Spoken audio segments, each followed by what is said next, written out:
What up, B Squad? It is your boy JB, and I am here today with the last ever Basketball Wives review that I will be doing on this channel. So, if you guys are watching this video or any other on my channel and you guys aren't subscribed yet, need you guys to do me a huge solid favor and subscribe to the channel. Stop taking me out on this date. Have me pay for it at the end of it, right? You guys can do me that favor by liking the video, subscribing to the channel, turning your post notifications on, and sharing the video. And with that, you guys, without further ado, let's go ahead and discuss this final episode of Basketball Wives. And as I stated, this is the last review that I'm going to do. I won't be talking about the reunion. If I do watch the reunion, I might do some shorts about it. But other than that, I don't intend to, and I don't want to, and I don't plan to. So I will say that this episode right here, it wasn't a bad episode. Not until we got to the end, because there were some things at the end that I was just like, I could do without it, right? So you guys remember last week's episode, it ended with Jackie seeing Brooke's husband, right? So they kind of did a fast forward to when Brooke's husband actually got there. So he had came the night before when the ladies had went to dinner. Let Brooke tell it. He came to surprise her, and I'm using air quotes. He came to surprise her. Jackie was telling Brandy that she feels like, that Brooke already knew that her husband was there. And that's when they did the fast forward, which we saw that she knew he was there. Do I care?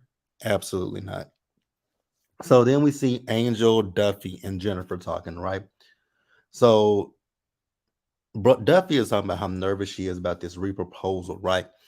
And Jennifer and Angel are telling her that she's basically overthinking things. And you got Jennifer over here who is still dealing with this stuff with her and Jackie. And the fact that Jackie thinks that she's lying about her ex taking her car, I don't know. I don't care. So Angel talked about the baby. Here's my thing. If Basketball Wives does come back for another season, as I've already stated, excuse me, y'all. As I've already stated, if they come back for another season, I won't come back. But if they come back for another season, I think Basketball Wives could use an overhaul. I know that that's what they call themselves doing with this season right here, that this was supposed to be an overhaul, but it wasn't a good one because there are so many people on this show this season who aren't that likable. Number one, the criminal. She's not likable. Brandy's not likable. Brooke in the first half wasn't likable. Angel, she is kind of just there. You forget about her at times. Jennifer is Jennifer, and Jackie is typical delusional Jackie, right? So for me, honestly, I think that if Basketball Wives come back for an 11th season, I think they might need to bring in a new batch of women, right? I think that might be what they need to do, just bring in a new group of women that are fresh faces that, but then you would also have to bring them, you have to introduce new women. That would be new dynamics. So I don't know. But for me personally, I won't be bad for Basketball Wives, but I think that this show needs something added to it. I don't know what that something could be, but there's definitely something missing with this show. So we see Brooke. So Brooke called the criminal up, right? And she told her that I think she was just getting back to LA because she had went out to St. Louis because she got the job at the radio station. And if you guys watch my hot topics, I had talked about this when it happened, right? You know, as much as I don't see it for the criminal, I'm gonna give her her props, right? I'm not gonna be no hater or nothing like that. Congratulations to her for getting that and whatnot. But I'm just thinking to myself, when is your court case? And you still don't know if you're going to jail or not. So, congratulations, but I would be sitting on pins and needles because you got this new job. But how long is this job gonna last? Because you still got a whole court case against you. But that's neither here nor there, right?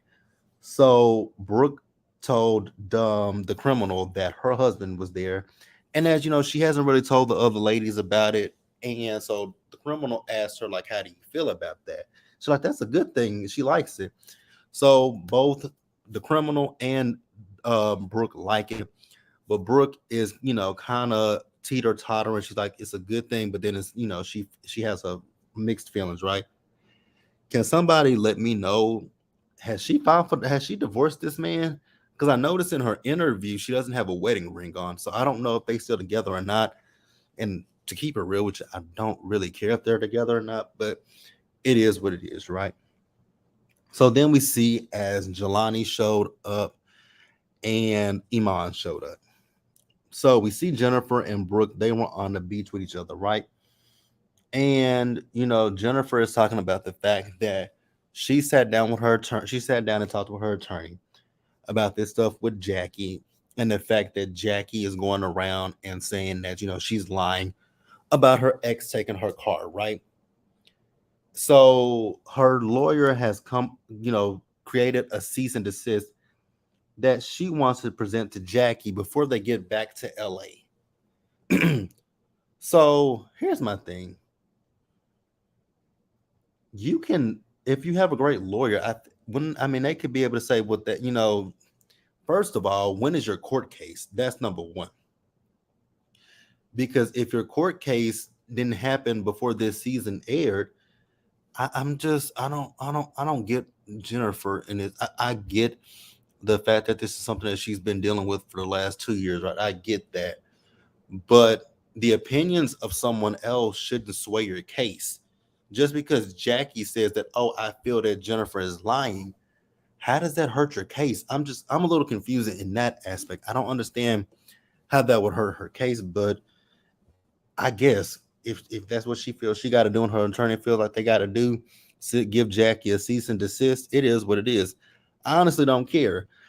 I honestly think that all this stuff that's happened has just been stupid and childish, to be quite honest with you guys. That's my personal opinion. So then the next thing we see is we have the criminal. So she's still in LA. So her mom and her daughter, they're visiting her. She's telling her mom how, she and Lorenzo, they're in a good place with each other. She tells her mother that she hired a new attorney and that this attorney feels like, he can get that ankle monitor off for her in 30 days, in the next 30 days. I'm like, good luck to you, right? It's so interesting when it comes to her, the fact that when she talks about her case, it's as if she takes no, well, it's not as if she takes no accountability for the things that she's done. You want to make it out like the judge is out to get you, but no, you violated the terms of your bail, bond, whatever it is. You violated the terms of it. So the judge, that's just like when people get out of jail and judges be like, they're the DAs or the prosecutors will be like, oh my god, I think that this person's going to be a flight risk. That's why they take their passport, so that way they don't leave the country or the state or this wherever.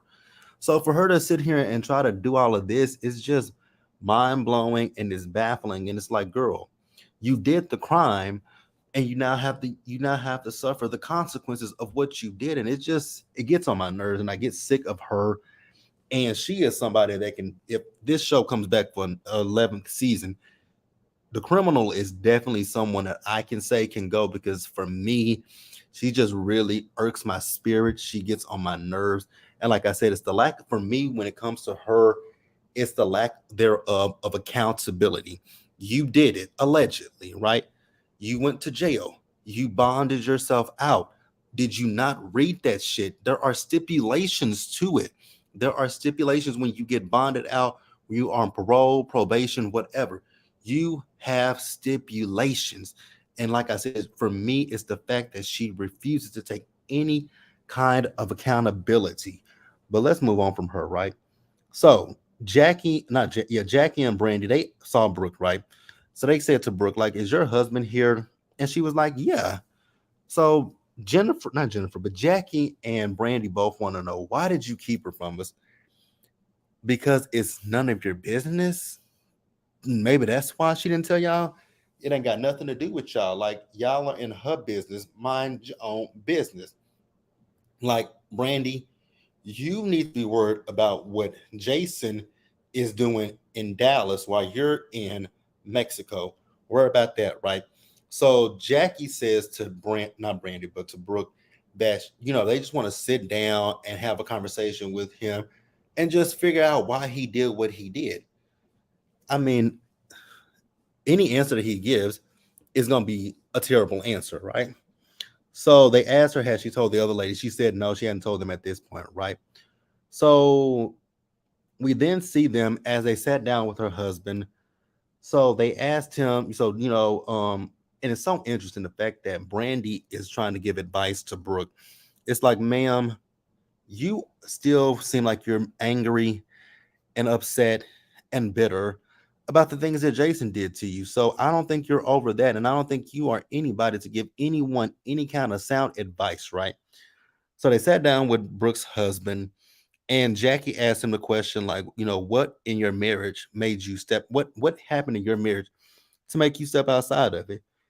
He said, well, I really don't know. Like, I really can't tell you why I did that. And I'm like, of course he can't tell you why. There's not going to be any good reason why this man stepped outside of his marriage. There's nothing he can say. I want Brandy to go ask her husband, why did you sleep with over 100 women on me? And see if Jason gives her a definitive answer. I sincerely doubt it. But they asked him, why did he do it? Like I said, no, he could say, oh, we weren't having a lot of sex. Oh, it was this. Oh, it was that. Either way it go, whatever he says, it's not going to justify what he did. So I think that was kind of like a stupid question to ask. Why did he do it? Because, like I said, there's no justification for why he cheated. He cheated because that was what he wanted to do. He thought he was slick. He thought he was smart, and he thought he could get away with it. That is why he cheated. No other reasons but that. And I once again will say, Brandy, go ask your husband, why did he cheat on you with so many women? That's why I keep saying, when it comes to Brandy, the fact that she's the person that's giving advice, and I want to put this out there, I don't dislike Brandy. This season, Brandy just wasn't likable to me. I've never been a fan of Brandy, but this season she just wasn't super likable for me personally, right? So then we get to this re-engagement party, and I'm so confused, right? It's a re-engagement party so that Duffy can tell Iman that she is ready to marry him. And I'm sitting here thinking to myself the entire time, a re-engagement party to tell the man that proposed to you that you're now ready to get married to him. Why not just have the wedding? Why not plan your wedding and then do that? Because that's pretty much what this gave. And honestly, I saw a lot of people say this on social media, and I felt the same way. This was very, when she re-proposed to Iman, it was very reminiscent of Chrissy from Love and Hip Hop New York season 2. When she proposed to Jim Jones, it's very reminiscent of that. And I was like, ugh, this is a little cringeworthy, my dude, my girl. Like, very cringeworthy. I know that this man has already asked you to marry him. Like I said, why not just plan your wedding to the man and let it be that, right? So she read this something that she wrote up, and I'm like, girl, that sounds like a wedding vow. Again, why didn't we just go ahead and just do the wedding? I'm so confused. Then that dress that she had been, oh my God. But the way that she had been talking about that dress that Angel was making for her, oh my God, it was horribly. It was so ugly. I'm sorry. That dress, she looked as if she was an extra for Dancing with the Stars. I know it was probably cute to her, and I'm not going to knock anybody's yum, but yeah, that dress just looked like an extra for Dancing with the Stars. So Brandy and Jackie, at one point, they were having a conversation with each other, right? And Jackie is talking about the fact that, they're there to celebrate Duffy, but they're not all together because you got Jennifer and Jelani by themselves. And that's what Jackie was basically talking about. And she was basically talking about how she would like to mend things with her and Jennifer, but that's going to come back up in a few minutes, right? So at one point, the ladies all were sitting with each other. Well, actually, no. I think it was Jackie was by herself, and it was Brooke, Brandy, and Duffy talking, right? And they noticed that Jackie was sitting up by herself. And I'm not trying to say this to be shady, but Jackie, was it hot in Actually, no. I mean, it might have been hot in Mexico, but out of all the women's hair, Jackie's hair was so disheveled, it looked like she had been sitting in the sun for hours because I'm like, Jackie, did you at least brush your hair, comb your hair, do something to it? Because I mean, it was just frizzy as hell. But they noticed that, like I said, they noticed that Jackie was sitting up by herself. So Duffy went over there where Jackie was and wanted to talk to Jackie, right? So then all the other ladies came over there and said, and I really do want them to stop mentioning the situation between Jackie and Jennifer. Each time y'all mention it, it gets worse and worse, right? Because we see not Duffy, but we see as Jennifer and Brooke are talking. So Brooke is asking Jennifer, so like, when you gonna serve her this cease and desist? When you gonna give her the cease and desist? When you gonna give her the cease and desist, right? And Jennifer was like, well, I kind of don't want to do it here to ruin the moment. I was like, girl, but you said you were gonna give it to her later. You were gonna give it to her before y'all got back to LA. So time is ticking, sis. Get it? I mean, it's so interesting when it comes to Jennifer, right? Because Jennifer has this second half of the season, Jennifer has had a lot of mouth, and I'm like, girl, for somebody that don't know how to, that I don't even know if she can't fight, but for somebody that doesn't fight, and I know this is something I shouldn't say, right? For somebody who can't fight, you got a lot of mouth, right? You should be able to, and I know people say you should be able to use your words, right? But there are people out there who don't want to use their words.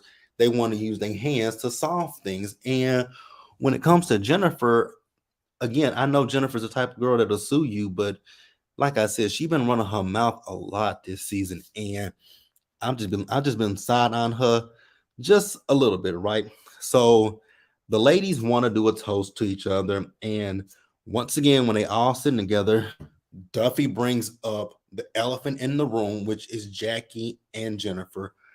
I was like, this is your re-engagement party, and you want to mention the stuff that is going on between Jennifer and Jackie. Please explain to me why you want to do that, because it doesn't make any logical sense to me, right? So Jackie is talking about she is basically good on Jennifer, and I'm like, ma'am, but you just said in a few minutes ago with Brandy that you would like to make things right with her. So which one is it? Are you good on her or are you not good on her, right? So this is when Jennifer decided to take upon herself to issue Jackie the cease and desist. Jackie actually Jennifer gave it to Brooke to give it to Jackie, right? Jackie took it and she threw it on the table and she was like, she done with this shit. And she threw all the champagne on it. And I'm like, oh, I mean, in a cease and desist, basically like a damn a court, like when you get when those people summon you to court. I mean, you might not want to acknowledge it, but it's legally out there. So I don't really know how you can ignore it, but it is what it is. That was the end of the episode, you guys. Jennifer and Jackie got up and left, and I am so glad that this shit is done and over with. I ain't got nothing else for Basketball Wives. Like I said earlier, I won't be reviewing the reunion. I'm good on the reunion. I'm good on this show. So this is the very last review that I will be doing of Basketball Wives. I hope that everybody's enjoyed this season of me reviewing Basketball Wives, but it's a done deal, you guys. That's it. Like the video, subscribe to the channel, turn your post notifications on, share the video, you guys, and into the next one. Please stay safe out there. Take care of yourselves. Wash your hands, be blessed, and I will see you guys for something else. I'm thinking about doing Black Ink Crew LA. I'm just trying to debate if I want to do it live or if I want to do it pre-recorded, but we'll know by the time the 15th get here. But I'll see you guys for something else. Bye.